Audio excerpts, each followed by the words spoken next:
Ladies and gentlemen, guys, gals, non-binary pals, welcome back to Essentials.tf for... I know JMax hates it when I say .tf, so I said it just for him. We're back here for Essential Intelligence live exactly at 8 p.m. as promised. We're doing a bit of a poLAN preview episodes here right now. I've got some guests to help me preview everything. So we're starting off, we've got my caster pal, Ben PL. How are we doing? Fantastic. Very, very hyped for LAN. Great to be here. Yeah. Then I've got Ams, who played this season. Hello, hello. Cat in background as promised. And then joined by former player, now forever caster, Condawg. Welcome to the team, bro. Thanks, man. Buzzing to be here. Buzzing. So let's when we get into this, I think maybe sort of talking about poLANd overall, I think maybe it makes sense to maybe start a bit with sort of recapping the ETS12 season we just finished, because we finished the regular season now. We know our 4 teams in playoffs. We know sort of who didn't finish in playoffs. Shrug, hint, hint, nudge, nudge. Ams, how would you overall? Let's start that. Sort of talk me through your ETF12 season. We can talk about Condawg's later. I think yours is a bit more interesting to start off. Yeah, we did. I think it's not like it was horrible, but probably less good than we wanted to do. We had close games with like teams that were considered better than us, though. So I'm not like, I don't feel like it was a complete like disappointment, but obviously it's been really like rough journey for my team in many ways. I think the scrims have taken more of a toll than the offies, because the offies have generally been pretty good. Like we've been pretty close to like doing really well, or like taking points off of teams that are pretty good. So it's an okay season. I think it's the team's been crumbling a bit in scrims and stuff, but you know, it's not too bad. Crumbling, it's mate. not that Crumbling. The mental's crumbling a little bit, but you know, we found some solutions. So yeah, very good. But the ETS12 season results up on the screen, and I'm wondering here, Condawg, you played as well. Any surprises in the end, looking at this table, compared to what you'd expect? Well, you know, obviously I was on Garda. It was a bit of an off-the-only team. We probably came where expected. I had high hopes for Rams, I'll be honest. You know, he's got a sort of established team, big names, you know. If you think back to last LAN, there was, you know, if you got Flick, obviously came second place. Juxta, like, they had a bit of upsets with the Frenchies. So I thought you'd do a bit better than the way you came, mate, to be honest. So, but, you know, the playoffs teams, as expected, I'd say. I think I've kind of figured out now. I understand better why the team with Fleck and Nikki, the TLR team, why it was so bad at the end, right? I think I kind of understand what like happened there now.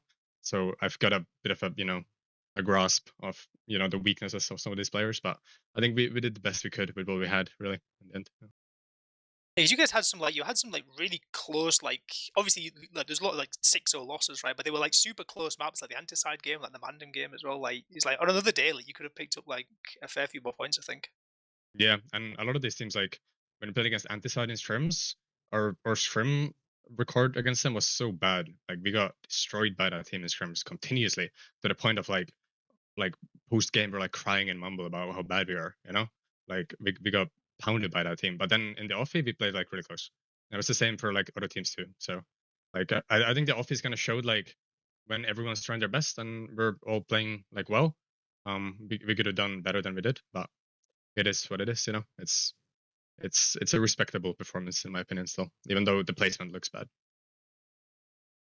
I think just to kind of run it down for everyone, I mean, it's been on your screens for a little bit, but finishing in first place, I think, surprising no one really has witnessed a top, then sort of very, very close race for everything else. I think mostly sort of MANDEM finishing second, kind of to be expected. Forfence getting in third place as well.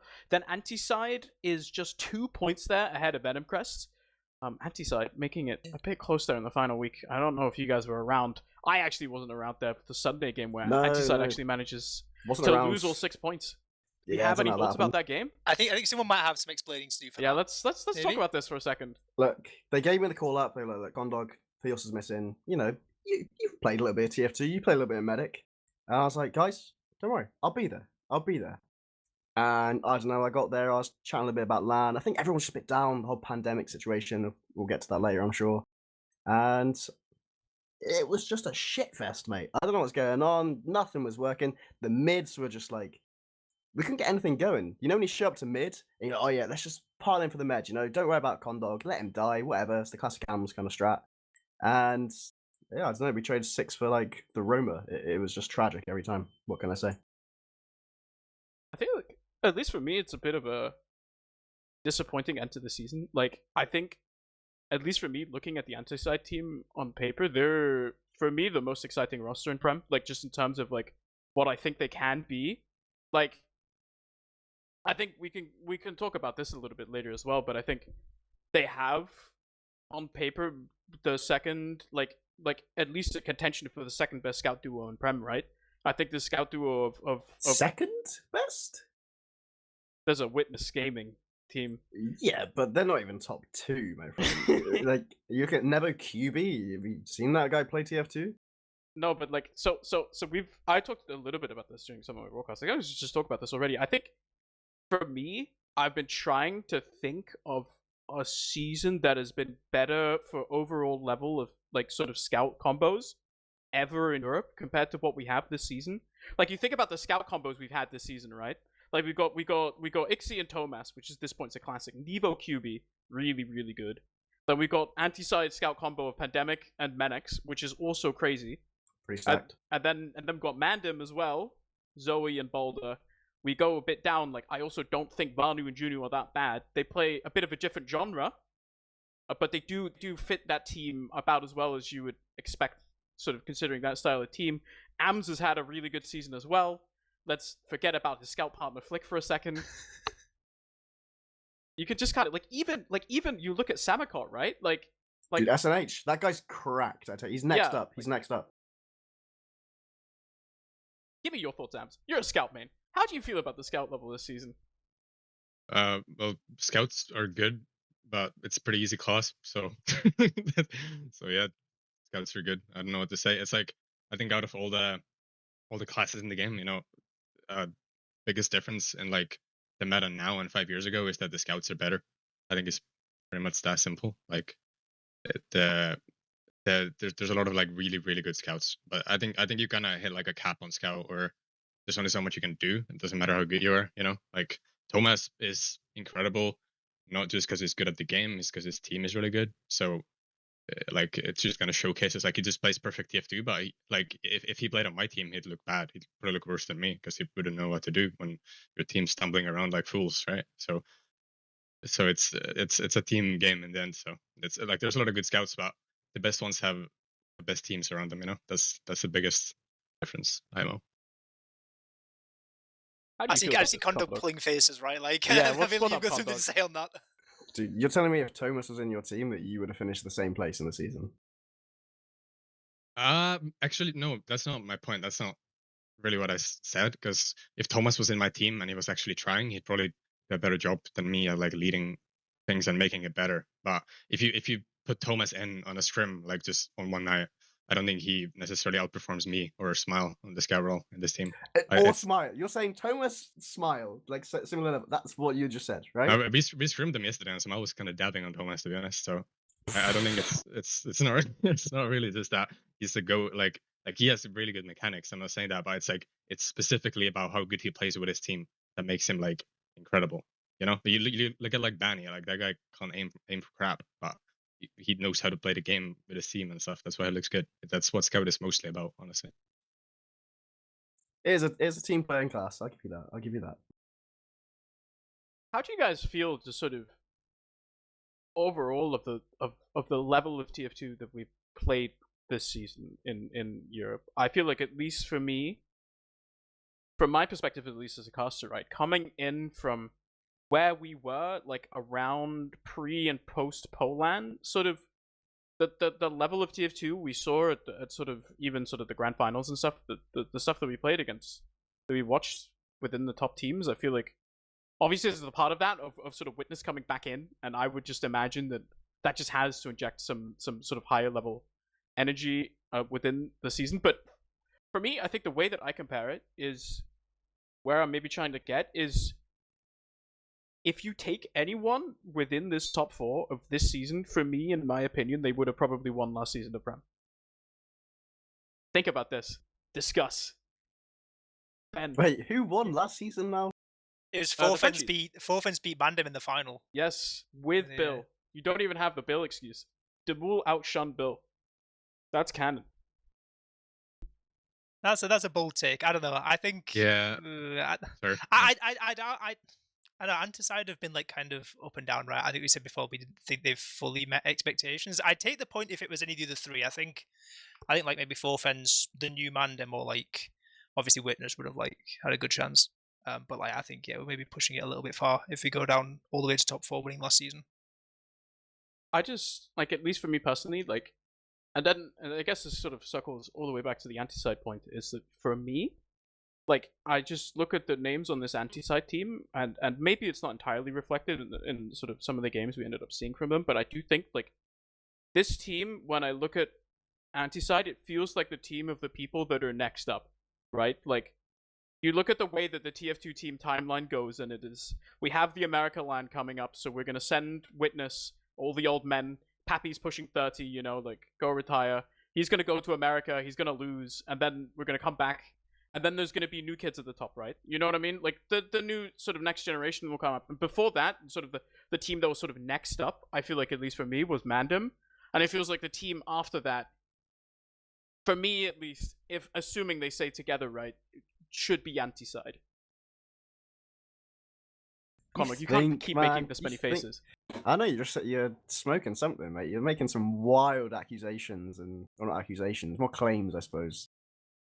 You think they're next up? I think they've been around. I mean, obviously you got Ryan. Ryan is definitely that guy. Yeah. You know what I mean, I've been saying talking. Menix isn't next up? No, I don't think so. He's Really? a good player. He's a good player. Don't get me wrong. But I've been talking to some people behind the scenes. You know, we've been discussing the sort of the LAN coming up, and you know, when I asked for like the sort of the stars of the teams, people would always come to ANTICIDE. They'd say Ryan every time. You know, when you talk about Witness, you're thinking Tomas, you're thinking Lucas. The same with MANDEM. It's bolder, isn't it? Really. Sure, Haunts is there, and you've got Hugo roaming a Witness, but you don't. Those aren't the names that come to mind. You know, you're always thinking Ryan. He's that guy. You know, and a bit of Pandemic, I suppose. But who's the demo on that team? Huge. You know what I mean? Like, he's just not that guy. Am I wrong? Tell me I'm wrong. I don't think you need a team of 6 of that guys. I think, do you know what I mean? No, but it's when you've got like, let's think about other former top Prem teams. You know, you think back to like, let's think at if we go back to the Copenhagen games or something, right? You look at some of the finalists there, right? You've got a team with Syl, Drac, Prime, Ams, and then who was playing Med for that team? Could someone tell me? Why have you done me like that, man? Yeah, but you think of that team, sure, okay, you've got to have a few non-Mat guys. That was one, okay. But I felt when you think of a team, you normally think of the combo. It's very combo-centric, right? But then when you have a team like that, like ANTICIDE, that has like, such a good flank player, that I would probably consider Ryan probably the best roamer in Prem right now. I don't think it's Hugo. I don't think it's... Who else is there? Who's MANDEM? Haunts? Is it who's the French? Who's the Frenchies? Demul. It's not Demul either. You know, it's probably Ryan. I think he's the best roamer in Prem. You're forgetting about Nicky, mate. It's not Nicky, mate. I'll tell you that for free. I think Nicky over Ryan any day, buddy. You just wouldn't, though. You just wouldn't. He's in chat right now, Condawg. He has to be on guard. He's gonna stab me at LAN. What was the original take on them? It was that all of these teams could win Prem that are in top 4, like last season. That was the original take. That was my original take. That I think all 4 of them could win Prem last season. Because I think like surely like MANDEM have been doing well, all things considered, right? Like they've been doing well in spite of losing best player that's ever played the game, right? They've been doing well in spite of that, right? And they've been like doing okay. And ANTICIDE have been, I think, struggling more than you'd think they would on paper, right? So I think like Forfens and Witness are still the only 2 teams out of these 4 top teams that have like really proven to have what it takes to win Prem. I think ANTICIDE is like a team with potential that's been kind of looking shaky last couple of weeks, and MANDEM is like doing pretty well, all things considered, right? I think that's like... You think? I mean, MANDEM, they 6-0'd the Frenchies. They went 5-1 against ANTICIDE. The only team they lost to was Witness, and they still got a Yeah. point off of them. You know, it's No, they Fair enough, fair they enough. won that map. No, MANDEM. Sorry, yeah, I was thinking about MANDEM, Frenchies. yeah, they're not Frenchies. I think my perspective of MANDEM is maybe a bit skewed because, like, when we scrimmed ANTICIDE with my team, because, like I said, we got destroyed. But against MANDEM, we were always able to do quite well, even though we would have like a pretty horrific like win-loss streak against them. But it never felt like playing Witness, you know, when you're getting trashed, or you're playing ANTICIDE and you're losing hard. But like for some reason, us personally had like a pretty close matchup with MANDEM always. So I guess that's why I didn't like rate them as high. But it is true that they've had like pretty clean season so far. The results are just they show. Are they second seed? Actually, no. Yes, they're second. Yeah, I think it shows. I think the Frenchies have kind of choked a little bit, considering they won last season with the same roster. You think they'd just be far and above where they are right now? It's been pretty disappointing, to be honest. Like I guess they did take the map off of Witness. Yeah, they week did. 1. They got 4 points in there. Yeah, that gets undone when they're slipping maps against like Garda and Venomcrest. Though, right? Like True. They've dropped many a point to some pretty notable opponents, I would say. Let's keep on this MANDEM point. Actually, I want to talk about them because I think they're the sort of the other big point is like this is a team where classically for the last like year it has been at least online, right? Like the story for MANDEM is one, they have Balder, who's the second coming of Jesus Christ, and they have guy who's like in the mainframe, Bill, playing demo, right? And sort of that story of can MANDEM, like how good will MANDEM be without that style demo and Bill? They got Zams, who's a very good replacement, but he's also like, let's be honest, he's also just not Bill, right? And then like to me also, I think they upgraded their soldiers a little bit. Like Lardox is fine, but Ron's like is just a straight upgrade, I think. Ron's is that guy. I like Ron's. Especially at LAN as well. I think Ron's is a LAN player. As you know, as a former Prem medic myself, you know, Ron's was always one of the hardest soldiers to play against. Like, as some of my teams will know, I'm like, Ron's is on my head again, and I'm just dead. It's like, I mean, Arms could never control him really. You kind of struggled against him a little bit, but you know, they definitely upgraded the soldiers, I think, for sure. I think Ron's is mechanically like been really good for like a while. He's been like a mechanical standout. But I think like Condawg said, he's really going to be really good at LAN. I think he seems like the kind of guy who steps up, and he's like, I think the vibe that I get from him is that he's kind of bored of like playing online. You know, that's why he's going to like NA LANs alone. Like that's crazy. Who's done that? Who goes to America alone? Yeah, to play a LAN. Like that's kind of next level. So it kind of shows that he's like he wants those like big games and like big finals, and he wants that stuff more than the ETF duel stuff, which is fair enough. But he's had a good season still. Like he looks solid. I think he's gonna be like he's one of those players who like when you talk about people and like last time when we did this thing, everyone was like, oh yeah, my team's gonna be so much better at LAN. I was like that's rarely accurate. That's rarely the case. There's some players for which it is the case, and I think Runs is like really one of those cases. I want to talk a little bit about Haunts as well, because at least for me also on MANDEM, Haunts has been not a pain point necessarily, but he's never been a standout point for me either. I think, but then watching him this season, I don't know what happened to this guy. Like every single time I've watched Haunts play this season, he's been playing super, super well. Really high impact, right? Like yeah, he's across been like super, multiple games against some of the top teams. Yeah. I mean, that's craziness from you guys. I mean, me and Ams, we saw the talent a while back. You know, back on CSG, we knew that guy had potential. I mean, I got him in actually, right, Ams? It was me. I found that guy. Yeah, you did. You got Bill and him. Yeah. I mean, like everyone knew about Bill. Like Bill, like everyone knew that guy was good. But yeah, I think Haunts has always been a good player. I think he's been maybe underrated a little bit. He gives me those. I mean, they're styles to Roma, right? You've got the kind of Silentes. It's the classic, consistent. You know, he's just gonna beat you on the flank. But then you've got like the Nubby, he's just flying around. He's around your head somewhere. You don't know where he is. And I think Haunts is close to Nubby. He's not Nubby himself, but he's of that style and of that kind of.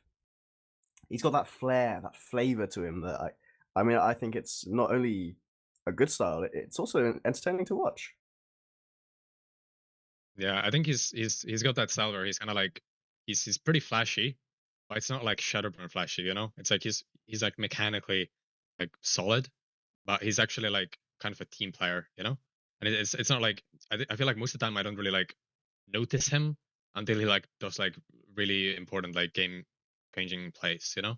But like it's not like I'm constantly getting like owned by him. It's just like he's there at the right time in the right place, like in like a pivotal moment in the game, which is like it's good, you know. It's like you don't see him like pull off crazy logs or hit triple air shots, but I think he plays his role pretty well. Honestly, I think it's a pretty good like soldier combo on that team. I think for me, I think when I started thinking about this, I was casting one of their games, and then every single time the SCV or like the camera feed would go over to Haunts, and I'd look at where he was relative to what the game state of the map was, it just always looked correct. You know, where every time like we come over and I'd see where he was and I'd be like, this makes sense. And it would either just make sense or I'd be like, oh, that's smart. Because I'm dumb and I don't play anymore, right? And I was never that good. I look and I see what he's doing and I'm like, oh, yeah, this is the correct thing to do in this moment. And sort of, that's not like most of the time for me in the past, he's mostly been a player where it felt like, at least to me, he would kind of, not by the book, but you would always just kind of just make sense. I don't know if I felt like I was ever learning anything from Haunts, but this season, he was teaching me. That's been nice. Big up on Haunts. Okay, there is Haunts, sure. But if we go back to the whole demo thing, right? Yeah. So obviously they swapped out Fancy this season for Zams, right? And you know, I've talked to the teams. I talked to Fancy himself today, actually. And you know, I had to put the question to him. I was like, look, Bill, let's say you did play the season. Do you think you would like get the same results that they've done with Zams? You know, do you think you would have done better or worse? And he seems to think that Zams is. I mean, he said Zams had better DM than him. I don't think anyone else thinks that, but you know, maybe he might just be being kind because they're his boys. But I think if Bill slotted in this season instead of Zams, I think it'd be MANDEM on top. Honestly, I think Bill is that kind of, what's the phrase? Indestructible force, kind of immovable object, that sort of thing. He is that guy, you know. And it's a shame we're not going to have him at LAN, but he's a LAN dodger, and fuck him, really.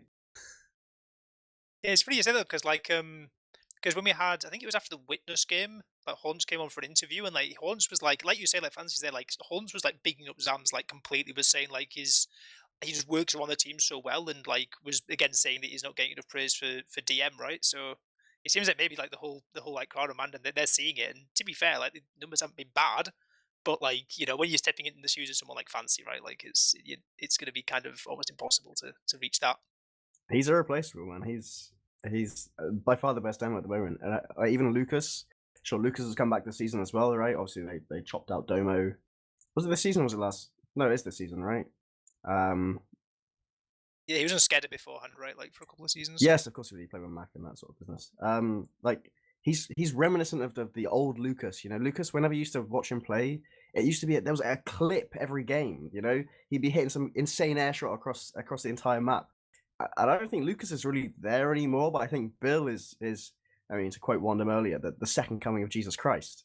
You know, and I don't. Just without Bill, I'm not sure MANDEM will have the success that I think they're hoping for.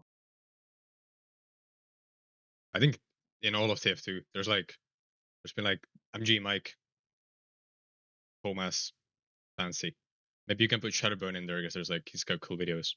I think those are like in Europe anyway. I mean, can't speak for other regions. I think those are like the best EU players, and I think they're like in a league of their own, kind of. Like it doesn't matter in what game you play with Bill, he just kind of is better than the other 11 people on the server. I think that's just how it is.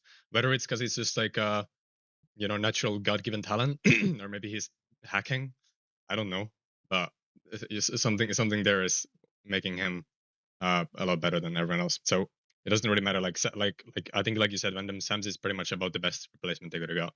It's like it's pretty much the biggest boots you could fill in TF2, besides maybe like Thomas. If Witness had to replace Thomas, that'd be like a similar type deal. So I think that considering that, like MANDEM have been doing like pretty well, you know. I think the sort of final question I want to leave off this team for now is would you guys rather have the MANDEM of last season or the MANDEM of this season?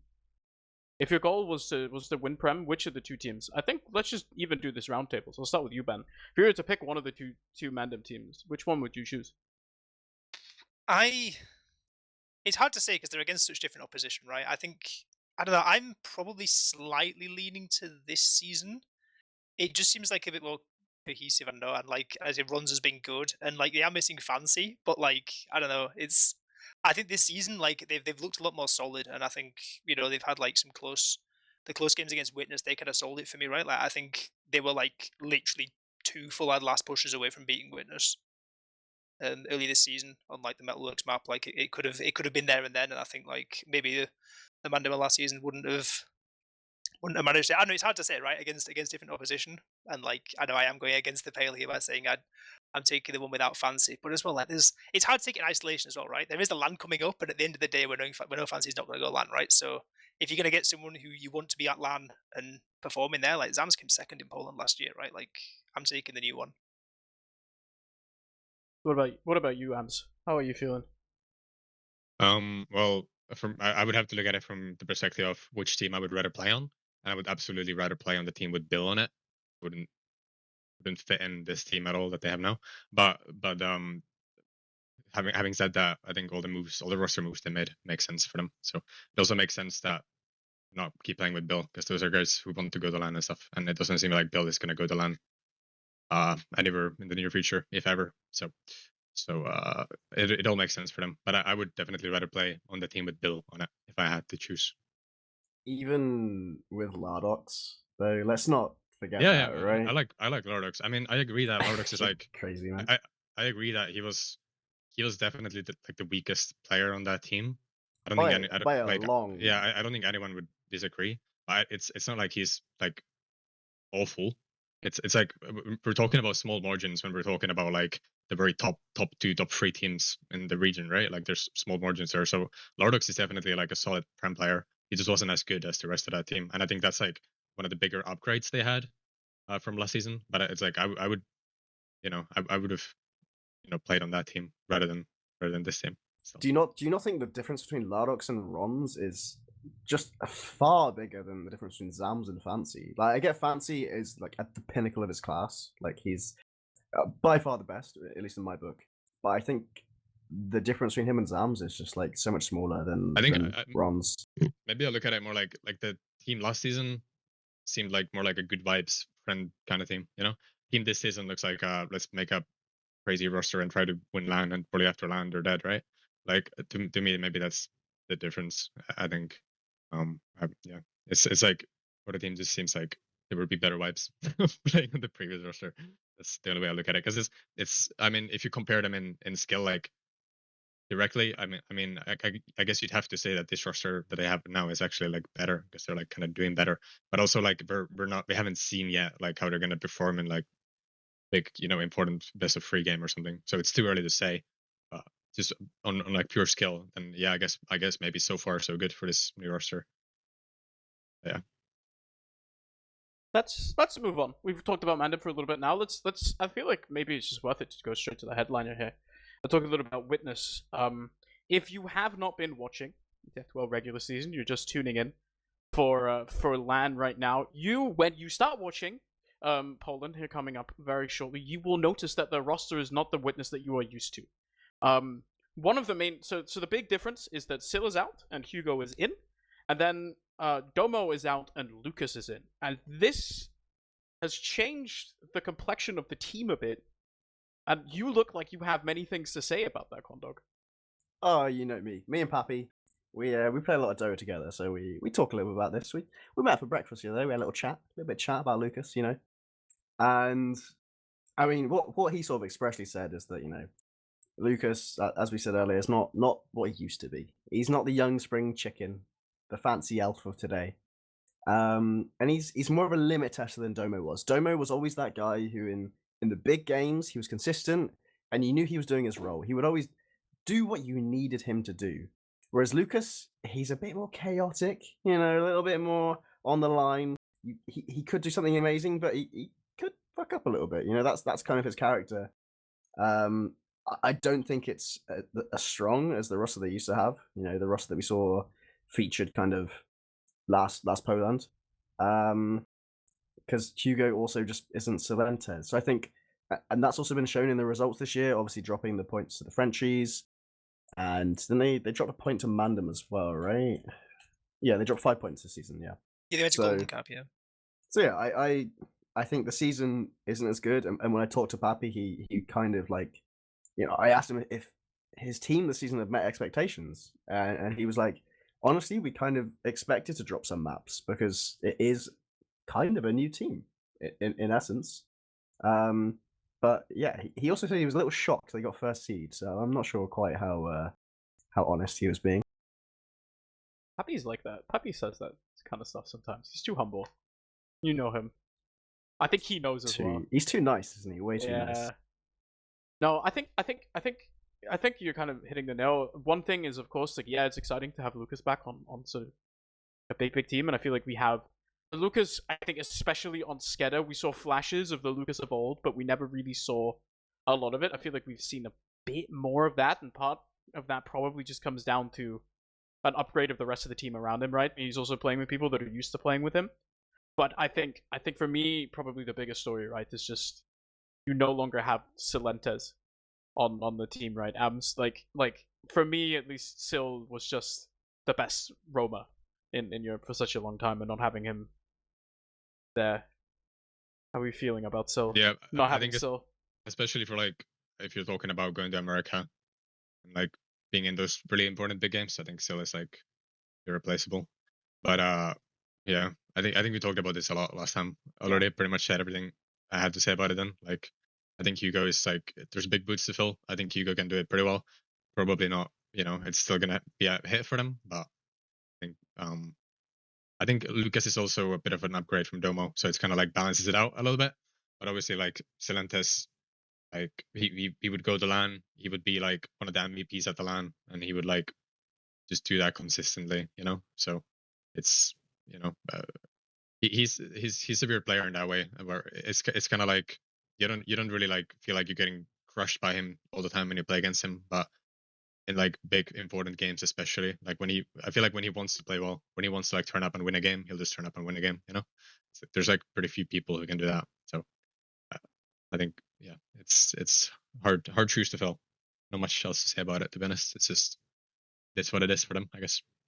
I feel like sort of, at least for me, sort of the places where we see that reflected the most is sort of if you go and watch Witness's games against the other top teams in Prem, and you look at that mid-fight victory percentage, it's so much lower to what I feel like at least I was used to seeing.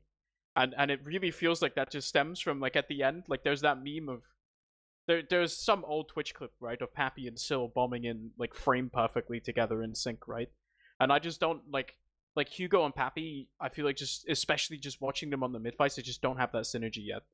And it feels like at least in the Frenchie game week 1 when they were playing and they lost against the Frenchies, and Pappy said this as well, they really just couldn't win a single mid fight. I'm really like that must be symptomatic of I guess just a new team, right? Of not entirely being on the same page yet, is not having your mid fights figured out. And if you're playing a pre-established team like the Frenchies, maybe that's where you just kind of fall flat a little bit. I think honestly, when I think about it more, I think the big thing about Cell, like the big distinction, is that he's like he makes reads about the game, and he's kind of a leader more than a player. Even if he wasn't really like a main caller on Witness or something, but like I remember playing with Silentes like 10 years ago. I'm sure Condawg remembers too. Like this guy would be like on the flank, and he'd be making so many like important calls about what we should do like from the flank, and then like we'd be like doing some pick like synergistic thing with our flank where we're like collapsing on something or whatever. Like Silentes would always be like very vocal in that kind of thing. Like he's not just a player. He's like a main caller roamer almost. Even if he doesn't like take that role on the team. And I think that's probably like the number one thing, right? Like the hardest thing to replace in a player. Like most roamers, 99% of roamers you come across are just players.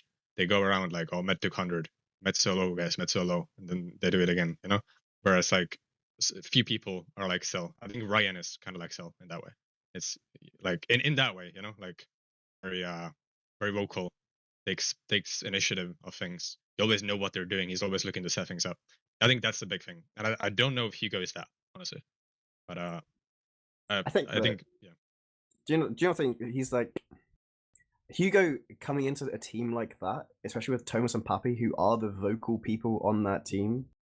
I don't think there's going to be space for him, even if he was that type of guy. Like if he's trying to slot in Ryan on there's almost like a what's the word? They're a little bit scary. They're a little bit kind of like, those are the boys, you know what I mean? I'll do what I'm told, almost. Like when you kind of slot into a new team like that.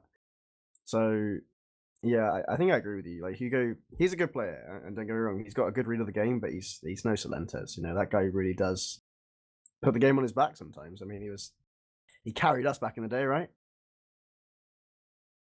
Yeah.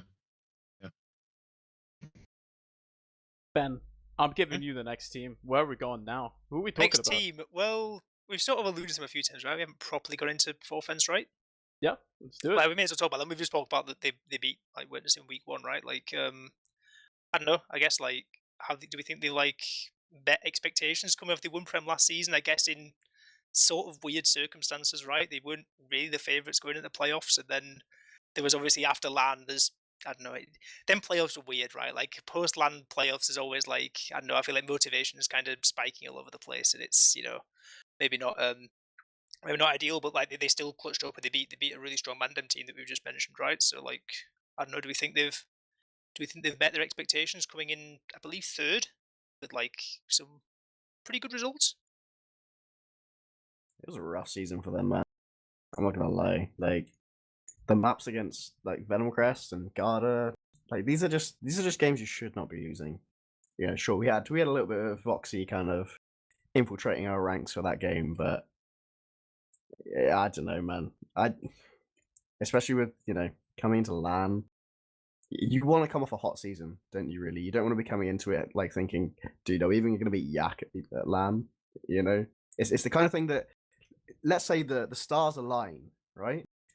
You get into upper bracket, you play Yak, they knock you down to like lower bracket. I don't actually know what the format is, but I assume it's like I think it's double I think it's the same right? as last time, right? Like it's going to be sort of some teams start upper bracket, some start lower bracket, and it's like double a limb. So it's as simple as like 2 games and you lose, right? And if you happen to come up against these kind of people like that can cause upsets, like the Yaks of the world, and then maybe you meet like the Mac roster, who also aren't a bad team, but obviously we haven't seen them in the season, and it's these kind of games that you, especially at LAN, you want to go into them knowing you can win them.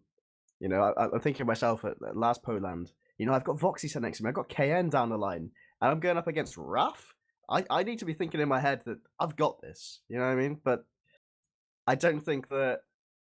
I think they might get in their heads a little bit, especially for people like Demul. Correct me if I'm wrong. I think it's Demul's first kind of LAN on a good team. Obviously, he had the Lego roster at Copenhagen, but he's never played like a LAN on what I would call a proper roster, like a high level kind of team. You know?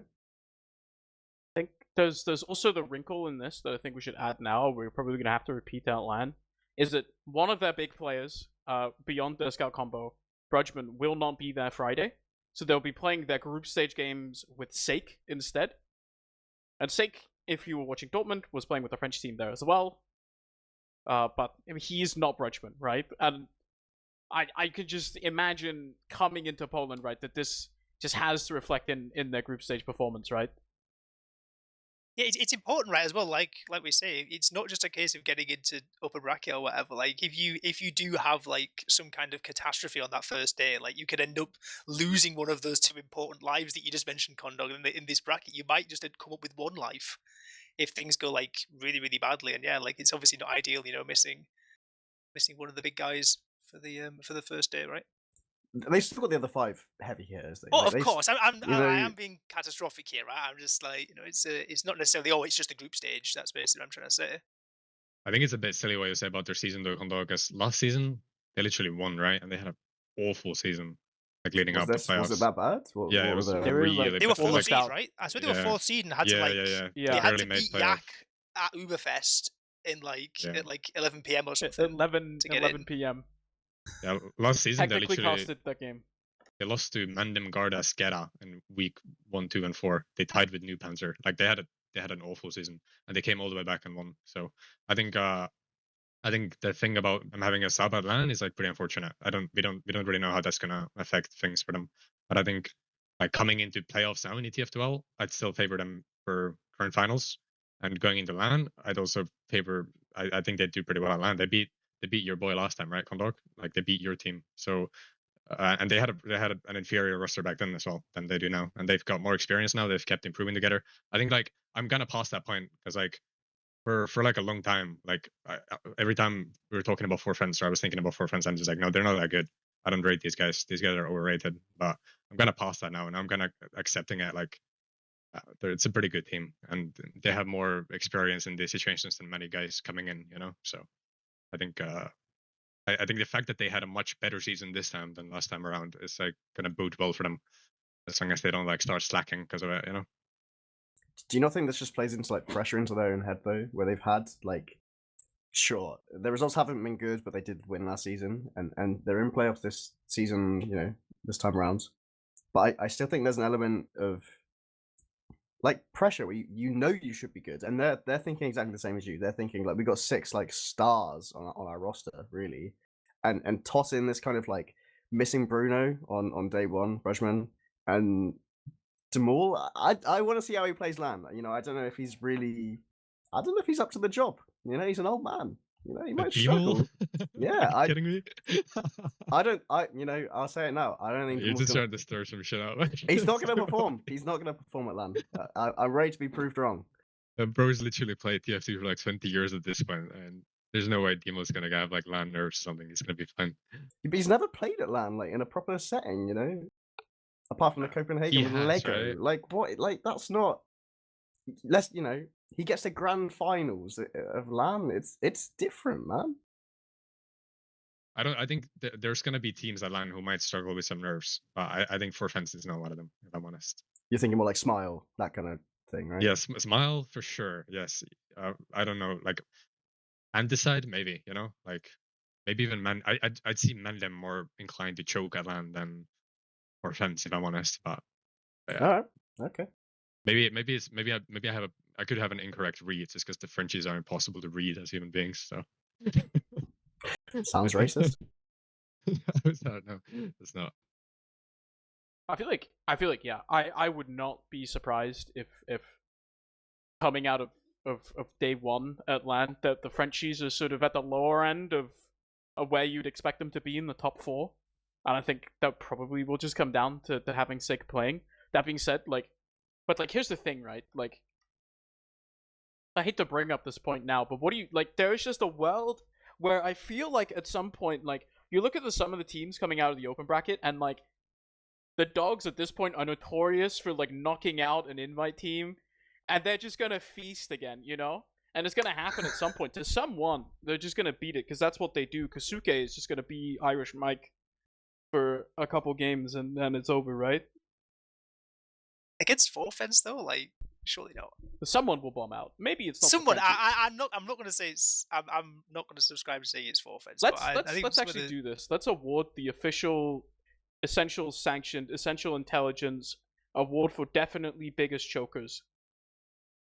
Mate, he sat in this fucking court right now. Is this team that's getting knocked out by the Dogs? Is that what we're going for, right? Like, no. I'm saying from the top 4 teams, who's gonna lose to who's most likely to lose to Lucky? Why limit it to top 4 teams? Why can't it be the Prem teams? I'm a big fan of yours. All right. I don't think you're coming top 8, mate. I think you're gonna have a crumbling loss to someone like the Dogs. I think the vibes. To be honest, I think like what we're doing is kind of a gamble, right? So what are you doing, like actually? The class switch with me as well. It's kind of like things have been. But you're rough, on Soldier? So yes. You didn't know this? Yeah. No. Wait, but I've been hearing people say that AMS is back on Scout all season, and then you're back on Soldier now. Yeah. He'll be 7 in it as well, right? Like. Yeah. It's kind of. Walk me through this. Minute. Why? Well, I play Scout in a very particular way, okay? And it's like we've been kind of bashing our head into a wall with that for like the whole season, especially in like scrims. And I can kind of tune it down, but then every time, I can you know put like post-it notes on my monitor, do this, don't tunnel things, play slow, call in this way, whatever. I can like do my hardest to like try to drill in like a more basic, chill, slow playstyle, but then when it like kind of gets going and when things get like heated, I just kind of factory reset, and you see me chasing like you see me running like 5 points across the map with my medic, you know. So it's like I'm kind of coming to terms with the fact that I've kind of conditioned myself maybe a bit too much to a certain type of Scout, and then it wouldn't really be a problem otherwise. Like I've had like, you know, with CSG we had like it kind of worked to an extent. I mean, I was worse then, but like playstyle wise it kind of all mixed and matched pretty nicely. I've had like decent teams before, even in this like newer meta where it's kind of worked, but in this particular team there's just no way. Like it's just not gonna happen. It's like Juxta and Alien are both like people who I think that they're, first of all, they're like super nice teammates in many ways, and they're both like very good at the game. But their playstyle is more like the closest I can imagine is like the four fence kind of style, you know, like very chill, like very like let's keep our combo in a blob and keep our blob alive and like walk you know one point in 1 hour kind of pace, like totally okay with stalemating for 5 minutes, like this kind of thing. And like I think Alien did try to like kind of Alien tried to adjust to me. I tried to adjust to him. Like Juxta's kind of been there in the middle of it, trying to make sense of it all, and it's just been like a very hard time in the combo for us. I think that's like the biggest thing with our team. So then, even though my soldier is obviously washed as hell, like I play soldier online, and it's like some games I've had have just been like straight up like cringy how bad I am. I still know that if when I go to LAN and I have 0 ping, and I'm balling my way and I'm playing soldier like I used to, I know my team can work with that. I think I know we can make it work. And the biggest thing is putting Smile in the combo, who plays like the most basic bitch pug scout style, which is like absolutely like no risks, nothing, like just like completely like just walking around and like tracking people, you know, like slug style. That's like all of a sudden our combo is like mega functional. Everything's so good. So it just comes down to like our combo actually undoubtedly is obviously better with Smile on scout in it. It just comes down to like, am I gonna pull them down on soldier really hard, or am I gonna like have a decent LAN and actually be good for us? So yeah, having said all that, it could be disastrous. Could also be a lot better than what it would have been otherwise, you know. So it's a gamble for sure. Yeah. How are you feeling about your chances going in sort of against maybe, let's say, the projected top 4 coming into this LAN? Well, I mean, we had very little scrims so far. The first night we switched, we legit beat ANTICIDE in 2 maps in scrims with me and soldier, which is hilarious. And then the next day we got destroyed by Witness, like embarrassed as if we were the one team. So it's like so hard to say. Like I really wouldn't be able to, like, all I can say is that like I'm gonna be better at LAN than online, which is, we'll see how, you know, we'll see how much better. I kind of need to be a lot better, but you know, we'll see how it goes. I think most importantly, everyone in the team is like kind of having more fun, and I think there's actually a lot, like the vibes are a lot more positive. I think everyone's kind of sold on the fact that like we can do better with this lineup than, because we don't have to struggle with the issues we struggled with all season when I was on Scout, you know. Do you think maybe you're in a bit of a honeymoon period? Obviously, like when Oh yeah, teams, absolutely, 100%. But it's like LAN is like tomorrow, right? Or like a Do you couple know days what I mean? from It now. lasts. So, The honeymoon period will carry yeah, over. I reckon it'll carry over. Yeah, it's fine. Okay, all right. I'm looking forward to seeing it, to be honest, because I'm asking questions to people and they don't know where to place you. Like Fancy Elf seems to think you're going to be top 4. Gazzy thinks you're going to check to the dogs. I shouldn't be saying names. I've been leaking stuff. Like you're one of these teams that could finish anywhere. You know what I mean? Most people like ANTICIDE, yeah, 4th and 5th. Witness, yeah, grand finals. Sammakot, probably like 7th. But then you guys, you know, it could be anywhere, and it's quite exciting to watch, I think. Yeah, I feel the same. I'm excited. I'm a lot more excited to go play soldier than I was on Scout, because I kind of feel like we reached our cap on Scout with the way things were going. So yeah, I'm excited to have a go at soldier again at LAN. It's actually going to be really fun. When was your last soldier LAN? It must be. I think it might be Rewind. Could be. Oh, what? Yeah. We're going back. We're going back, Sam. I think it might have been Rewind 2. Yeah, I'm not sure though. Years ago, more than 5 years ago. Not at the second Rewind. At the second Rewind, we had food poisoning, so we got knocked out pretty early. But first Rewind, we got second. Yeah. I mean, let me just say this. I will be the only soldier at this LAN who's ever played a best of 5 grand final against Danny. Actually, no, Patty's done it. I've done it twice. So you know, I will be objectively the most experienced soldier player at this LAN. So suck on that, I guess. Suck on that. I think sort of before we sort of dig in, I guess there's one other Prem team to talk about, or two other Prem teams to talk about. I think one final note that we kind of glossed over it very quickly, but just to sort of make it clear, Pandemic has like last minute visa issues, which means that the sort of super cool scout combo for Anticide that I was talking about is not going to happen at poLAND. And also at this moment, we don't know what they're going to do instead. I've been told as much as there's a player swap, or a role swap rather, and beyond that, I don't know if they know or if they're just like not telling us. Thing is, with that team, a role swap doesn't even tell you that much. Just where like basically anyone in that team plays scout, right? Like it's like it doesn't even necessarily give you that much info. Like I don't know. It could be I don't know. It could be a wide variety of people, right? But like I don't know which scout would you take that isn't already coming to LAN that's going to be as good as Pandemic, right? Is there any, right? Like it makes them very hard to place, right? We don't Yeah, even know really what the team actually is. Like they still obviously have really good players on it. Like Ryan, his first LAN at Dortmund, he played amazing. Menex also, I think, was the best player on Skeda. That LAN, like they have really good players. Yeah, they have very good players. I think they're all very good. They're Blank gonna also. I'm not gonna lie. I feel like it's very easy to talk about Ryan, but I think Blank also very solid player, to be completely honest. Like I it's funny you say this, obviously.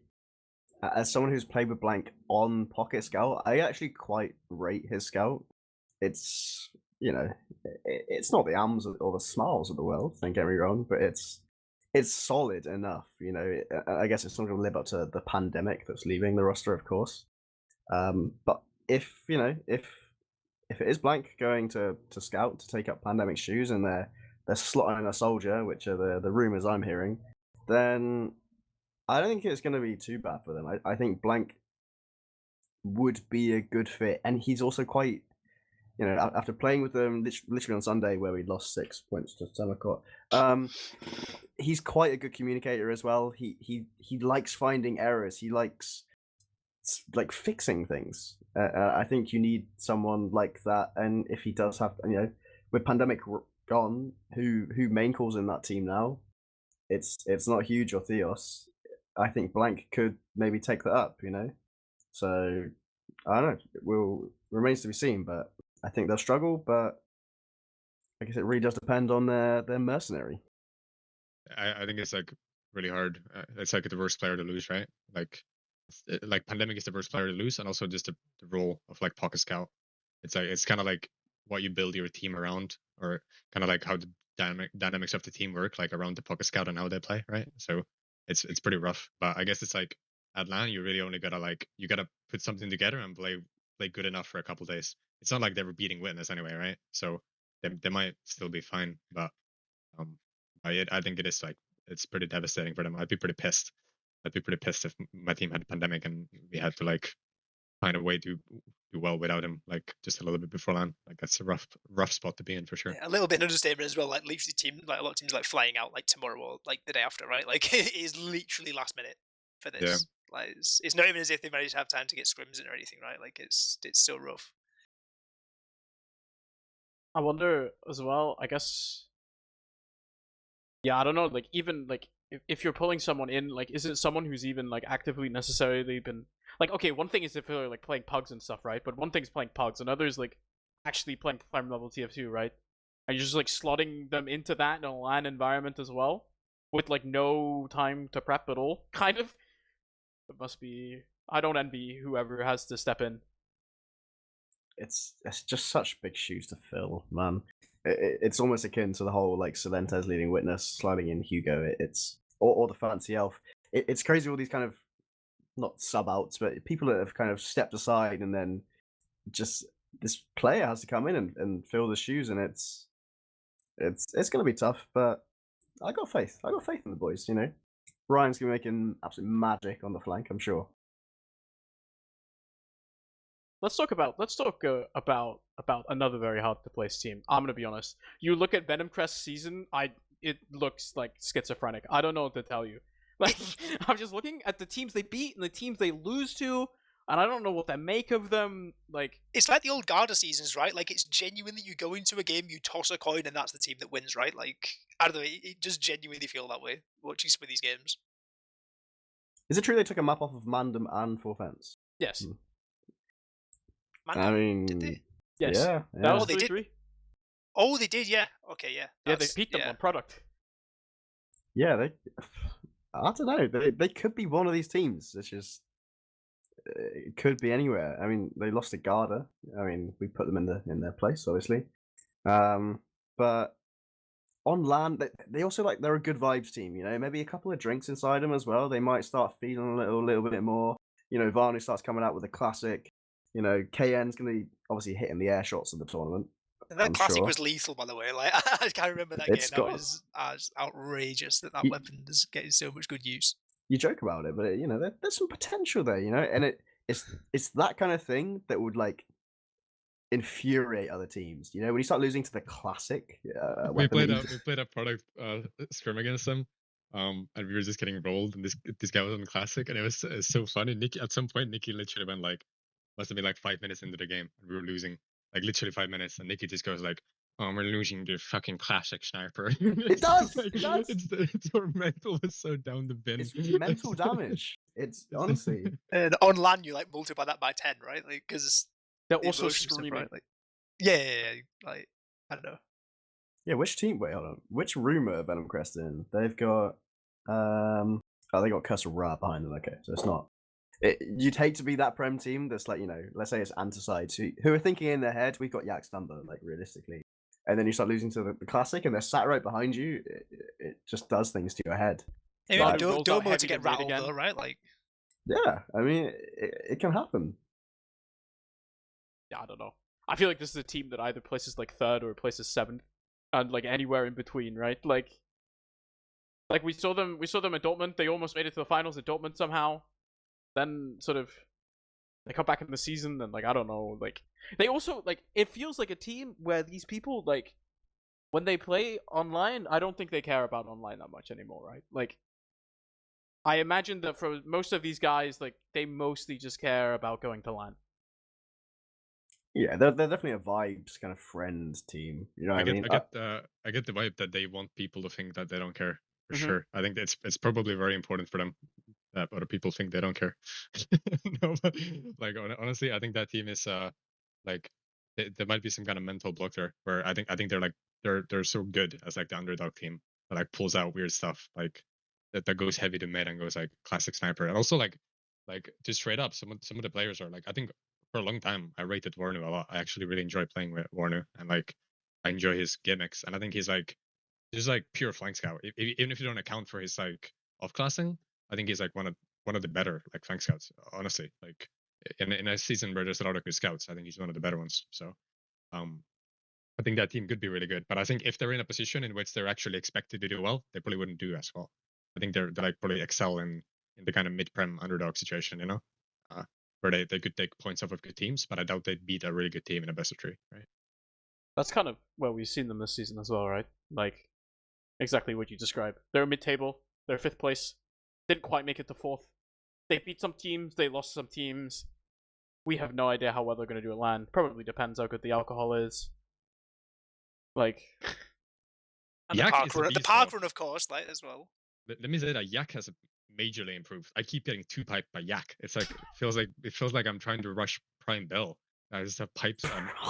Bill. I keep like sleeping on Yak. Like like Yak's out of pause. Let me just kill him real quick, and I just get blown up. It's like actually one of the harder demos for me to play against, which is it's just funny because he's not known for that, right? But I think if you like watch him play, you watch his POV, he's actually gets pretty good at demo. He's not just a caller. He's actually pretty good at that class. And they're an ambitious team as well. You know what I mean? Like I talked to Yak a couple of days back, and he was like top 3. That's like where we're aiming. You know, he wants to take down the Frenchies. He wants them, stamp them into the dirt. But you got to balance that with the kind of the memes at the same time. He was telling me about some sticky jumper strats we might see. Maybe some direct hits might be coming out. So he's maybe a little bit of spy as well. A bit of Yak spy. We all love that. So I don't know. It could go anyway. Was it Poland last year where KN had the direct hit clips? I swear I remember from like the post the post I land think like so. highlight clip on like Sunshine Mid was just like air shotting everyone with the direct hit like last poLAND. I don't know. I can imagine Kane rolling that back. It was pretty fun to watch. Let's talk about the final sort of Prem team going on LAN, and then we'll swap over, look at some groups, talk about the remaining teams we haven't talked about yet that are LAN only. So the final team to mention, sammakot, sort of for most of 99% of the season sitting bottom table. They didn't win a single map until last week, or last Sunday actually, where Condawg graciously donated some points to them. And yeah, Good guy, Condawg. Well, there was that game, and was that before or after the demo night incident? We gave them 6 points demo night 2 weeks ago. Then last week we gave them 6 points when I murked for. That's true. Oh, you were in both games. Condawg is I- responsible for these guys I didn't not being realize. Sorry, last. I thought you were meaning the Garda game. No, I played 4 maps and they won 4 maps this season. So there's one common denominator in all Literally, the maps that there really sammakot have won is. this season. And you know what? They won 1 round all season before I got involved. That's it was- straight up. It was 5-0 every single game until it was like a 5-1. Then I come Yep. along and I'm just chucking around to them here. Have that, sammakot. Have that. Condawg, break them down. Why are they a good team? Why should we be scared of sammakot? Honestly, this SNH guy, he's something. You know what I mean? He does just turn up. I don't think much of the rest of the team, if I'm honest. You know, like Robert Rothschild, these are names I don't really know. Pappy seems to love Rothschild. I don't quite know why. I mean, ALX has been around. Obviously, I played Div 1 with him back in the days. But SNH, obviously, they've got Alov on Pocket Scout. Like, these are some. We were talking about scout combos earlier, and sure, they came 8th in Prem, but these are like 2 good scouts. You know, SNH obviously played with MANDEM last season, or last LAN, sorry, last poLAND. So I think they've got potential, and they could also, you know, be sort of upset team. I know the season hasn't necessarily shown that, apart from the ANTICIDE game, of course, which was. Well, it kind of has, right? Like with the qualifiers, to somewhat, right? Like I'd say that like classes as a reasonable upset, right? Like I beating guess. the max team. I don't know. The max team. And to, be Yeah, fair, okay. to prove Yeah, your point, that's it reasonable. was that game was not to discredit the rest of the team. It was SNH and to some extent Alov just running absolutely riot, like for an entire series, right? Like I think it lies on the scouts. If they do well at LAN, then I think they can take a lot of games that people won't expect them to be taking. Okay. We've talked about the teams that we've seen in Prem that we know. We sort of looked at the tables. But then I think it makes sense to sort of, before we talk about the last other teams that are also coming to LAN, maybe we need to watch out for. I think maybe it makes sense to do a bit of a group reveal. I have been told that there are groups. I have not been told what the groups are. None of us know what the poLAND groups are. But JMax is about to reveal them to us live on screen, and then we can read them out. Yes, I will be doing the reading out, but I'm also putting him on the spot at the moment. He's still not putting up the groups for us. There we go. There we have your groups right on your screen. So we've got 2 groups. These are for day 1, obviously. So Group A, got BIGBLOKELAN. This is the MAC team that we will be coming back to. Bloking Hazard, Curse of Ra, not featuring Ramed anymore. 4 Fence, TheDogs, Venomcrest, and Witness. And then on the other side, we've got Smoke Break with the $, ANTICIDE, AMS, MANDEM, MPREGALODONS, sammakot, and Velo Gaming. Okay, guys. Everyone here is going to be playing. So this is basically everyone that's qualified to the tournament, right? We had some online qualifiers for poLAND as well. Took a while. So most of the teams, I think, actually ended up qualifying, ultimately. Yeah, various things happening in those kind of qualifiers. But I think now that we've got the groups open, I think the thing that makes the most sense to start talking about is, it kind of segues naturally from what we were talking about before, is BIGBLOKELAN. So this is a team that we didn't see in Prem, because they lost to sammakot in the Premiership qualifiers. They're coming back for LAN. Have they been scrimming, actually? Or are they just... I think they've been streaming the whole time. Okay. I'm pretty sure they've been streaming normally. Like, they didn't make Prem, they didn't go to 1, but they've just been streaming normally. I think they've been probably streaming more than like many teams. I think on some weeks I've seen them look for like 4 nights. Could be wrong. I think they've been pretty keen. So I think they've been grinding. How do we feel about them going up against sort of the other sort of more established Prem teams. Obviously, they haven't played the season itself, but where are we expecting them to finish?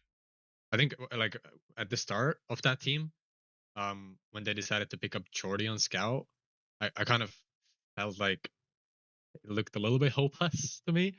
Like, if I'm honest, I think I wasn't really I didn't really have faith in them being able to fix everything with their scouts, because I think like Sale is good, but he's so new. He didn't really know. I think he could tell he didn't really know what he was doing yet, like in every situation. And I think Jordy, even though he's experienced, I kind of didn't see Jordy as like someone who would be able to like improve mechanically as Scout at that kind of pace where you'd actually be able to compete with Prem guys. I think based on what I've seen and or not so recent scrims against them, but we did play against them some weeks ago. I think they have improved like drastically. So then if you're accounting for the fact that they're supposedly going to be a lot better at LAN, I think they could do quite well. And I think it's also like, if I'm honest, like when we play them, I kind of get in my head about the whole situation with like Jordy being on the other team as a scout, and I get like a little bit tilted when I feel like I should be doing better than I am, you know. So I think that's also a big factor where they kind of like it's a bunch of like friends who try hard, and they got dealt pretty bad cards. They got dealt like a hard road to Prem. They didn't make it, but regardless of that, they just kept playing and they kept scrimming and improving. So I think that's like kind of admirable, and that's going to play well like for them. It's a good look for them, and they're gonna be feeling good about the fact that they did that. Like, they didn't get discouraged, they kept playing and they kept improving. So I wouldn't be surprised to see them have some upsets and like have a good LAN. But also like everyone's saying that, so I feel like as everyone's saying that about them, it could also just be the opposite way around, right? It could just be a crumble. We'll see. But they do look a lot better than I thought they would have, honestly. They are like a bunch of LAN proven players there, right? Like all these people have been around for a long time. Like, sure, everyone's saying they're gonna like cause upsets. I genuinely think they will. I think they're probably better than some of these lower Prem teams. You know, maybe on your level, Lambs. I'm not too sure. We'll see. But I mean, I can't stop looking at this Group A. It's unbelievably stacked. I think you've come off quite well in this, Lambs. Not gonna lie. Yeah, my team looks kind of nice. I think we're better than every team in my group. There's I feel like, I think one final point for me for BIGBLOKELAN is just the inevitable X factor of having just the vibes that both Piggles and Mac can bring to a team.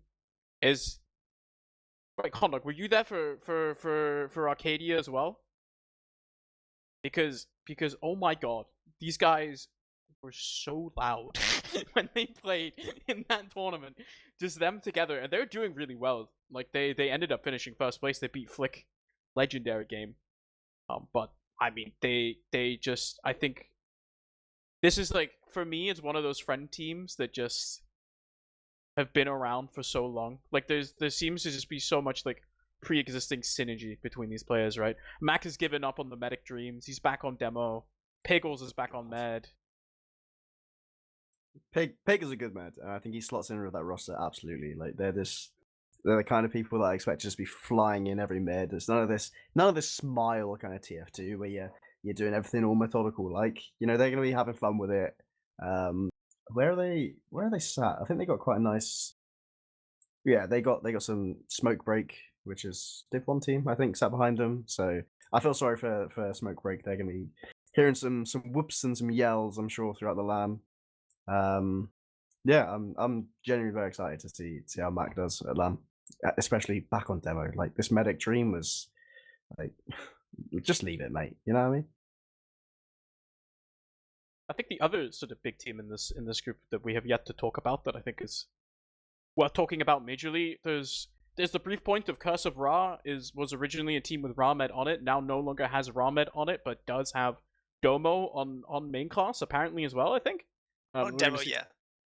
We're going to see yeah, how that pans out. But then I wanna move on to the Dogs, because I feel like the Dogs now, a few lands in, kind of have established themselves in the role of these guys will just randomly beat the team that you expect to finish like 4th or 5th, right? Like they snuck into 4th at Dortmund. They beat more than one invite team at Poland last year as well. Before that, they finished pretty high up at I-71 as well. Like these are guys that also played together for a really long time. Impo, Sneaky, Kasuke. If you've been only watching European LANs, you would have seen these guys around, right? If you watched online, you probably will not have seen these guys around. Yeah, they've been floating around for a while.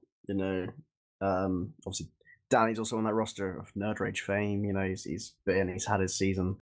I think these guys could be the ones that maybe sneak into top 8. Outside of the Prem teams.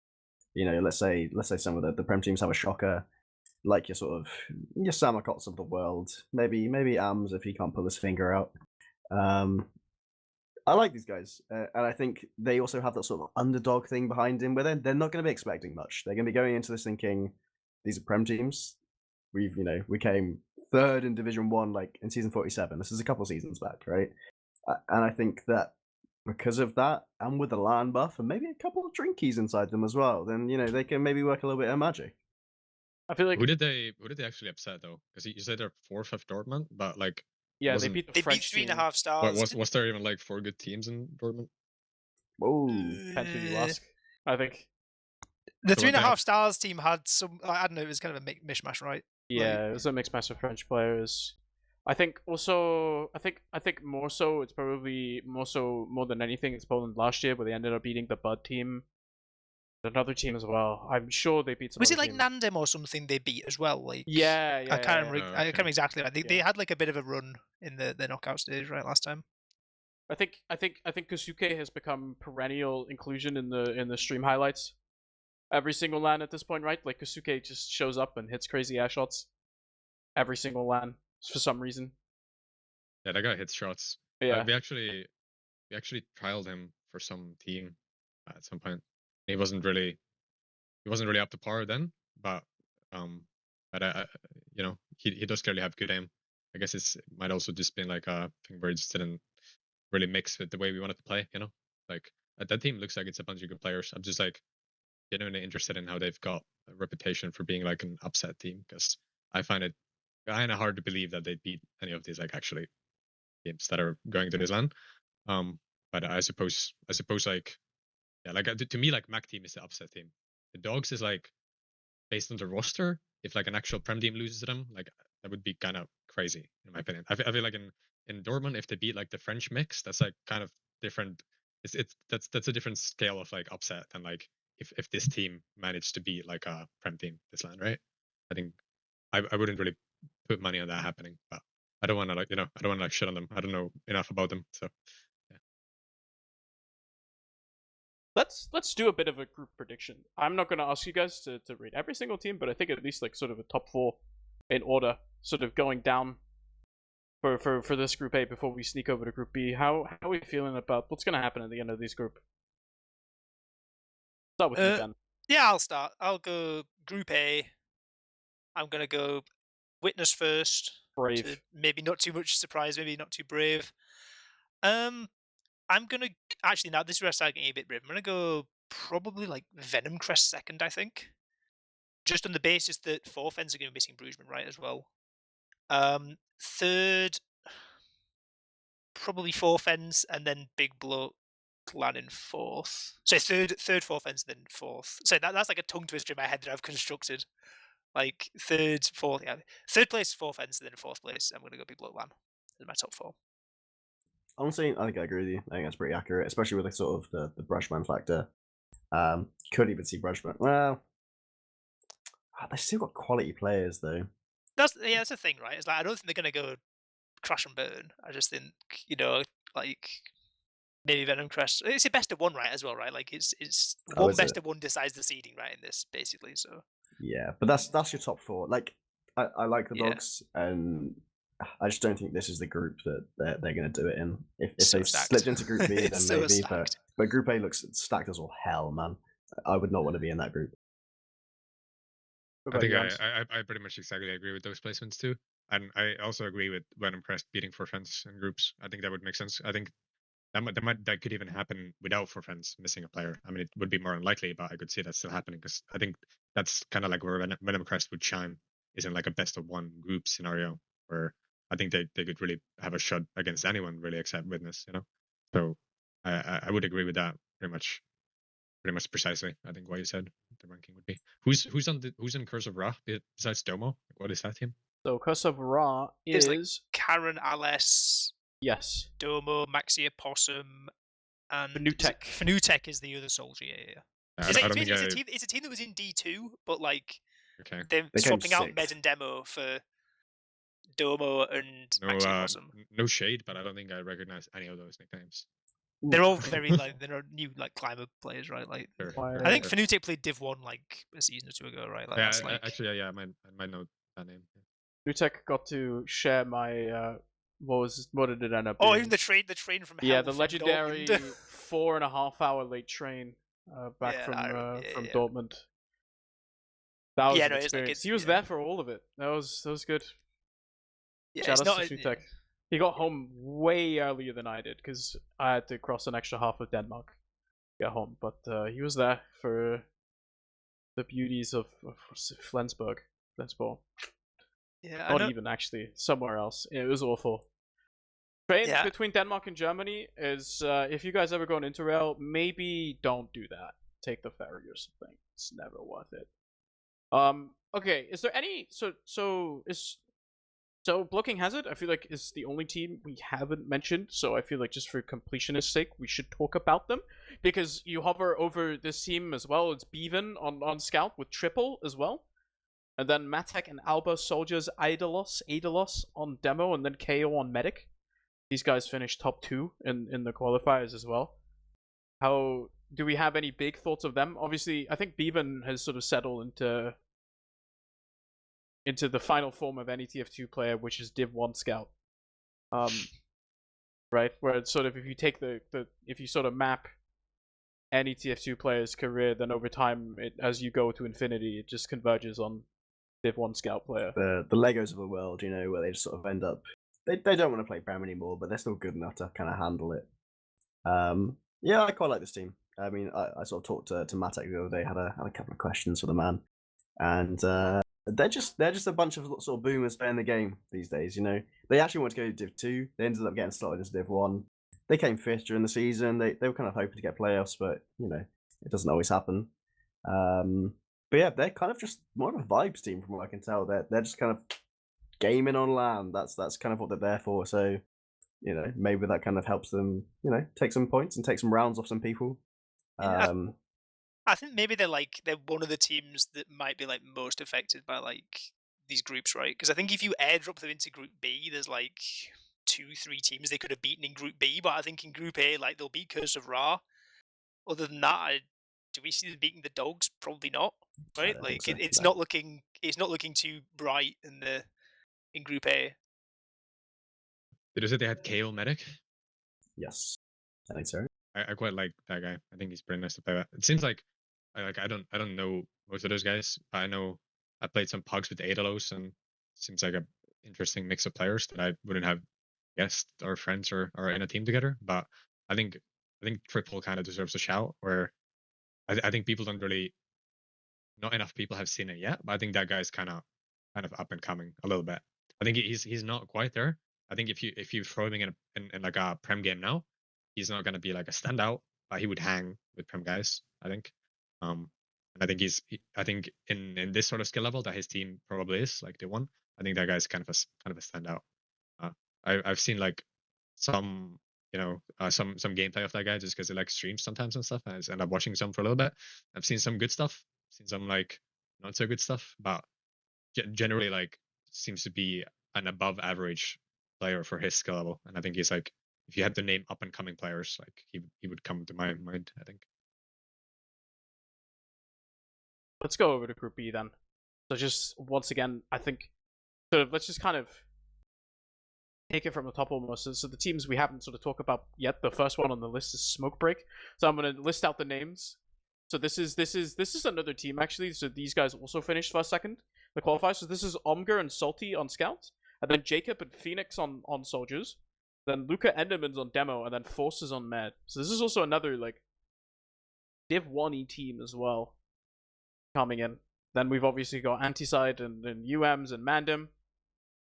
But let's some sammakot. I guess are there many words to say about Smoke Break? Do we have things, opinions, thoughts? You said Luca Enderman.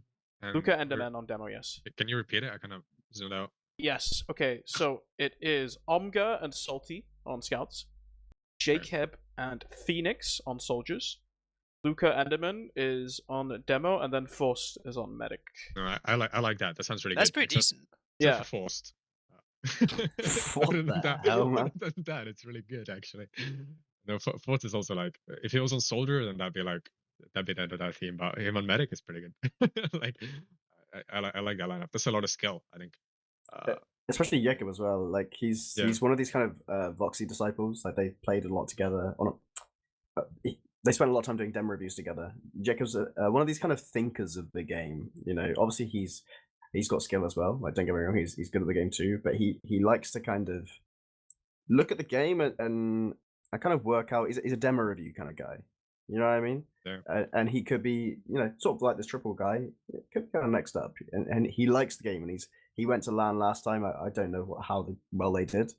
But it's a solid lineup for sort of, you know, a non-prem team. Jacob had like a sick, like absolutely sick frag on poLAND. That's in the frag movie, Bagel, where like he like jumps in and does like a flank where he gets like 5 people. Jacob is like, I honestly, I really like Jacob. I think like I've played with him a little bit, and every time I play with him and I feel like he's not doing well, I get like a little bit disappointed or sad, because I'm like, in the future I'm like looking forward to maybe playing with that guy in some way, because I like always really enjoyed his like mentality and just enjoyed playing with him, and I rate him like pretty highly. So it's like if I had to make a team now and like start all over, that's a guy like I would definitely look at. And I think Luca Enderman is also like really slept on, like a true, like he really shouldn't even be an up and comer at this point. He should already be like playing in prem, if we're being honest, because he's really good. So I think that team sounds like, if you put that team in group A, I think they might play, they could play close with like some of the really hard teams in group A as well. Even though it's like, it's hard to say because they probably haven't, I don't know if that's like a team just for LAN, right? So it's like maybe there's some synergy missing, but on paper, like looks really good to me, I think. Any further thoughts there, Ben, to add to this?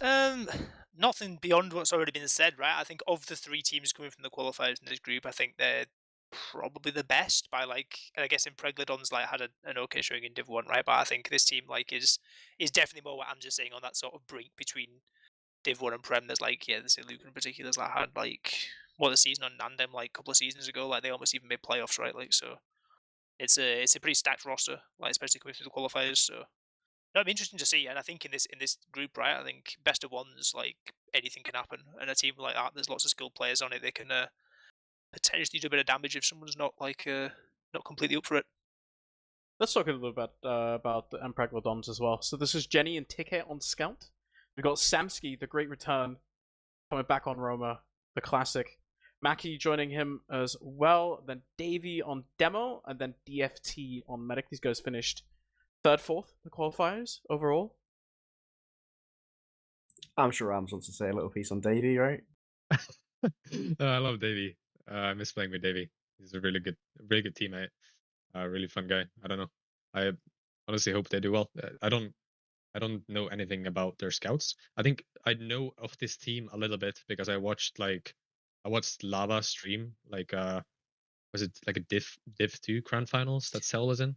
Yeah, they won Div 2 last season with Sale and Scout. Yeah. I remember watching a stream of that. Like I don't generally watch much lower level TF2, but I actually watched that because I was bored or something, and it like was on. I just remember being shocked at like how bad the gameplay was. I'm sorry, but that's just like a Div 2 thing. It's not like necessarily on the players. It's just like it was so like messy and stuff.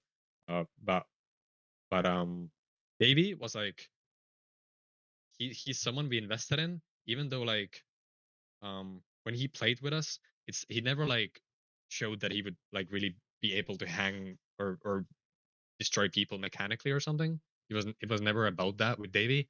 Like we picked him up because, well, I really wanted to pick him up because he was such a good like personality match, and he was keen, and he like listened, and like you tell him something and he'd be like, okay, you know, and then he tried to do it.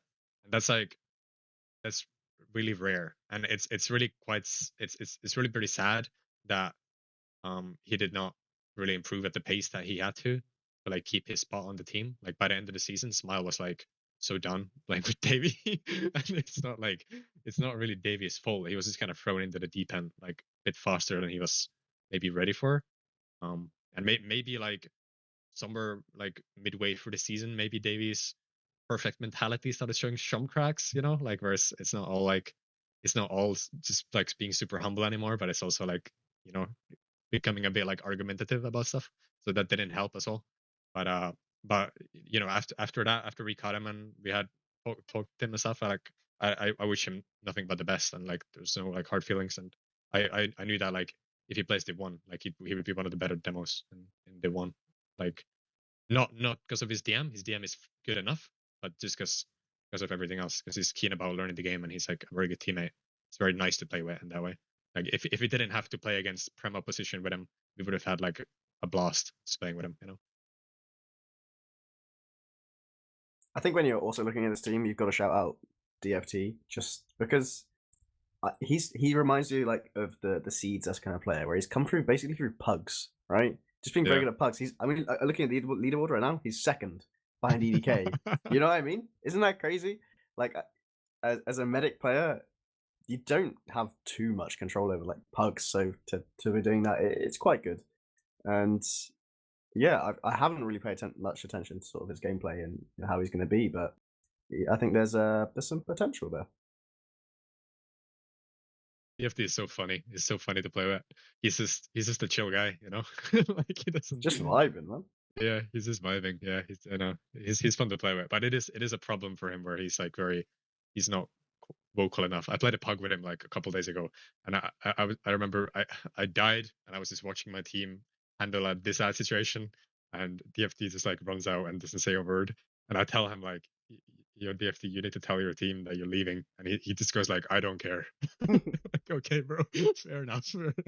That guy's so funny, and actually like not all that bad. People give him like a lot of shit, but he's a lot better than people giving credit for, I think, like mechanically. The final team, I think, we have to cover. This is Velo Gaming. So this is Dempsey and Tob on Scout, and then Potato Crowd on Soldiers. Cyanic is Demo, and then Polish Deli is on Medic. So this is the Deli that made the Poland frag video, responsible for some other like HUD stuff, I think. This Deli. Also one of the main organizers of the LAN as well. Yeah, it's weird, right? Because Velo came through off the basis of like coming second in their group, but like I don't know, it kind of came on a technicality, right? Because I don't want to be too mean, right? But like the Evil Gaming roster with like Bud and like all those guys was also in that group, but dropped out partway through, right? After like they won some of their games, then realized they couldn't go LAN and dipped. So like Velo kind of were beneficiaries of that. Because otherwise I think they'd have had to go in that third place game against Curse of Ra, right? And that might have been a close game. But like yeah, they got the benefit of that, and they obviously beat like the other two sort of like D3 mid sort of level teams in the group, right? And did what they needed there. But like yeah, looking at this team, right, I think there's kind of a bit of a gulf between these and some like the majority of the teams in their group. Yeah, on paper it sounds to me like it's probably the weakest team at the LAN, right? Yeah, they're like a Has to D3 be. team, right? Like it's Yeah, Fifth yeah. end of 3 of the season. It's crazy to say that we have a LAN with this many teams, and the weakest team is like a solid Div 2 team. It's not bad, is it? Not bad. Yeah, We've and Poland, the worse magic of LANs. Poland, right? Like it's what happened last year as well. We had like the last chance qualifier. You've got like the Swedes coming through it, right? And like Bloking Hazard. Let's Crazy times. Let's do some group predictions here. I'm not going to ask you to predict the whole thing. Just yeah, again, like top 4, top 5 ish. What are we feeling here, Ams? I think. Hard to say because it's my team as well. Like I don't know if I should be like trying to like be cocky about it, or if I should try to be like objective and pretend as if I'm not on the team. I think MANDEM is gonna be number 1. I think we're gonna have a close game against MANDEM, and we're gonna be number 2. I think ANTICIDE is going to have a rough first day because they're adjusting to playing without pandemic and they're adjusting to the whole setting of LAN. I think they're going to be third, and I think sammakot is going to be fourth. And as for the lower teams, I think Smoke Break is going to be better than all of them, but probably not good enough to like challenge the top 4. How about you, Condawg? Yeah, you're probably not far off. I think probably swap. I mean, it probably goes MANDEM the top, like clear as day. The next 3 for me, honestly, could kind of go anyway. You're definitely right with the whole like missing pandemic thing. But they did just lose the sammakot anyway. I think you could see almost like a sammakot in second place. And It's not impossible. It's not impossible. And maybe ANTICIDE in third, and maybe Am's in fourth, you know, just to be a little bit controversial. Just to look at his face, he's so angry that I've said that. Yeah, for me, like it depends. Right? It depends a lot, right, on this merc that ANTICIDE get. I think, right, like depending on who they can pick in like literally the last coming days, it could be. Yeah, I don't see him beating MANDEM regardless, right? Right, I think it could be sort of anything between second and fourth for them. But yeah, I'm completely agreeing with you, Conrad. I think MANDEM first, second through fourth, in some order, is ANTICIDE, DTR, and sammakot. But like it's BO1s, right? It's so hard to predict. Those are our groups for Poland. All right. I'm trying to rack my brain now. I've been doing this while you guys were talking, trying to think of, is there anything else we sort of desperately need to cover? Open the floor a little bit, maybe, if you guys feel like you have anything burning on your mind that you need to get out of your system. Can we just talk about how disgraceful it is that like a bunch of washed up Prem players make a team and take up a spot in Prem in like one of the most competitive seasons we've had ever? Just have a bunch of boomers who don't want to commit the time or do the effort to like actually play the game, so they just put this team together that's gonna like stroll through Prem qualies, and then how much better would you have seen Mac play this season than watch a bad team with a different roster every week? Like sometimes they take maps off of like really good teams because they show up with like a superstar lineup, and sometimes they just like lose to really bad teams. Like no one wanted to see that, and I think Condawg should do a formal apology to all of ETF12, and Bud should do the same. Or this kind of behavior shouldn't be accepted, right? Like no one wants to say it. Quick question for you: How bad does it feel that if we hadn't trolled in the last week and got a demo night merc, and if we hadn't dropped a point for whatever this was, that we would have been like 6 points ahead of you? You know, it's a non-factor. Like everyone who looks at this season, just like you filter out this bad team, like doesn't exist, right? Like no one cares, right? The only reason anyone would ever talk about it is just to like bring up the fact that it's stupid that you guys are doing it, but no one actually cares about your results because you're not a real team. Can we have fun with it? Like we can have a pug team, like we can make a pug team with like Nubby and Gazi and whatever, and they can come in and they can take some maps off people, but no one's gonna care because they're not gonna go to LAN, they're not gonna like continue to improve, there's not gonna be a storyline there. It's just like people don't want to watch a pug team, right? So just maybe do something else next time.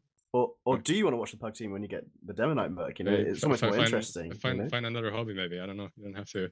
I'm too addicted, man. I can't leave this game. It's got me trapped. I'm sure it's happened to everyone else here. You were getting no apology from me. I'm sorry. Fair enough. All right. Yeah. Yeah. Anything to say beyond that on that topic, Condawg? No. We somehow came 8th. I don't quite know how that's happened, but you know, it is what it is. All right. Well, guys, LAN is in like 2 days, by the way. It's so close, man. It's like it's come around insanely fast. It's outrageous. I have to go to class. No, I don't even have class tomorrow. I have to do schoolwork tomorrow, and then I wake up. My flight is at 8 a.m., which means I have to be at the airport at 6 a.m. And I land. I'm in Łódź at like 12. If you guys are on the 10:30 Flixbus from Warsaw Airport, let me know. I'll be there. I think I'm landing like 20 minutes after you, and I'm gonna meet up with Smile and Blank and those guys, and then we're taking a taxi instead of a bus. That sounds expensive. Yeah, it does. Are you making them pay? Yeah, I'm not paying for shit. Good. Yeah, I don't know. Let's do a final little shout out round, I guess, and then we can close it off. Go to bed. I think people might have caught me yawning, so I think that might be a sign. It's time. Start with you, Ben. Big shout outs. Not really, right? I guess just like it's we all know like yeah, obviously LAN's coming up, and do make sure you're paying attention to, make sure you're watching it. And shout, I guess shout out Antimission, right? Because like I know he's doing a load of content for LAN, and I know he's one of my good friends. He's going to put in such a shift for the content on LAN. So do stick around for it, like in some of the breaks and stuff. You might be seeing some of that stuff sliding in. So yeah, big shout out to him from me. About you, Condawg? Yeah, shout out to the boys. You know who you are. And just for Yak's sake, park run Saturday morning, guys. All right, Yak's gonna be dropping a 17-minute time. If you want to go for a little run, little jog, it's free. Park run, poLAND, Saturday. I'll see you there. All right, Ams, you have the final words.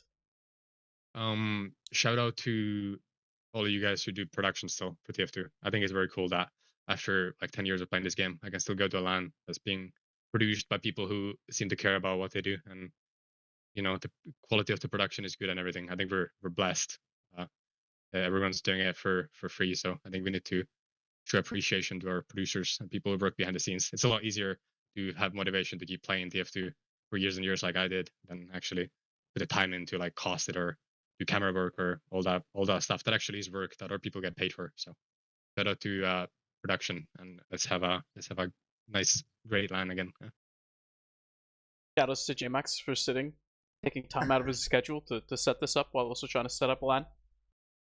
We have it's a bit of a jigsaw puzzle, and as a caster, we have the blessing of just showing up with the completed puzzle, right, and being like, where do I go, when do I go, and then someone else will do that work for you, and all I have to do is look at a camera and talk. But someone has been sat there for the last 3 weeks and tried to organize stuff. That's always great. Someone has to manage all the giant egos of these casters who think they own the world. They talk. I have like 20 people in my World of Warcraft guild who also want to shout out. So this is my shout out guild to my World of Warcraft guild. Vexy, world rank 400 and something. 1 out of 8 mythic already. Eat your heart out. Deathstroke division. Let's cut it off here, guys. We'll see you guys on Friday, which is really not that long. 3 days, man. 3 days at the end of this week, whole weekend of European TF2. Banny in the chat. I hope you're watching. If you guys actually, special shoutouts to anyone in the chat who sits there and adds Banny the entire time. I do. Very mature of everyone to do this. Good night, guys. See you on Friday.